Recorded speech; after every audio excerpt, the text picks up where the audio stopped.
You know, if you're outside for more than 5 minutes, you're looking at a possible frostbite. So that gets kind of scary. Thankfully, a lot of the places we're working inside of a barn.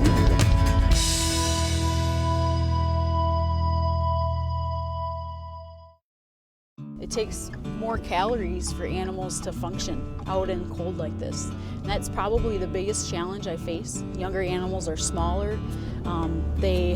They lose a lot more heat than adults do. And so when I'm dealing with baby calves or baby pigs, those are the patients that really are affected the most by this type of weather.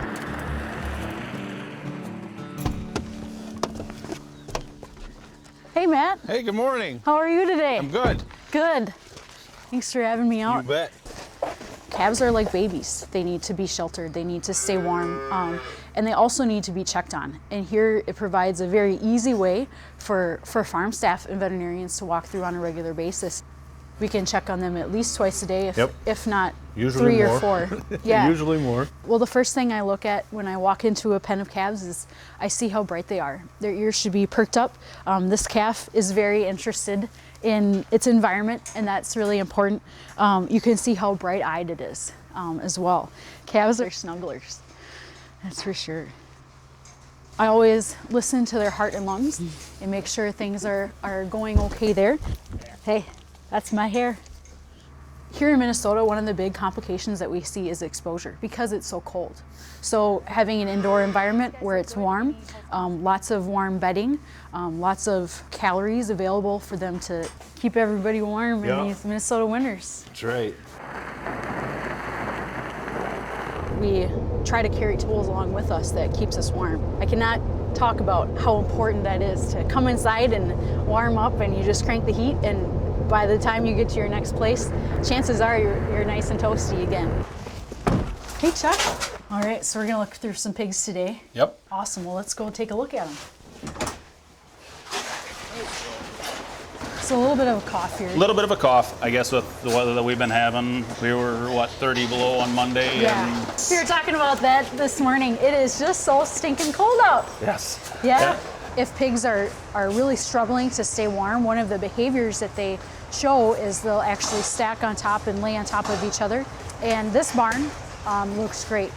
I do have an understanding and a grasp that those animals will end up on someone's dinner plate one day.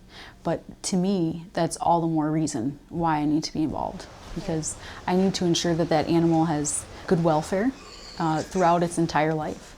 That's very important to me, and I took an oath to uphold that, and I take that very seriously. In addition to that, though, there's the food safety component to that too.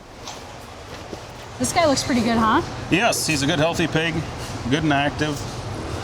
He's got a nice, well, kind of a damp nose, but a clean nose. That's good.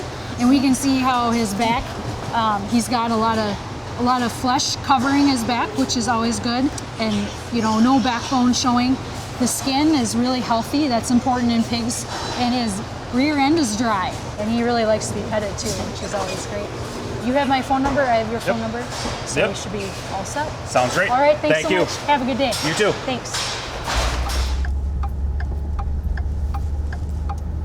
When cattle are cold stressed, they are more likely to have disease. And so that's one thing that we manage on farms ahead of time. Good morning, Grant. Hey there, how are you? Good. How's it going today? Not too bad. Good. Yes. How are the calves doing today? Good. You want to walk through them? Yeah. Okay. Great.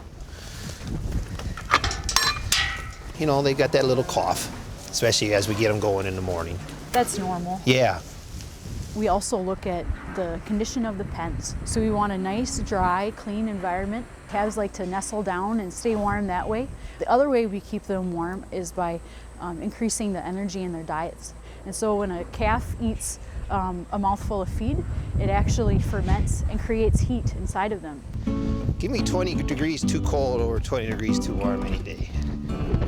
I don't know about that. As a veterinarian, I feel almost obligated to be there to help intervene when necessary, because it's the best thing for the animal and it's the best thing for the consumer.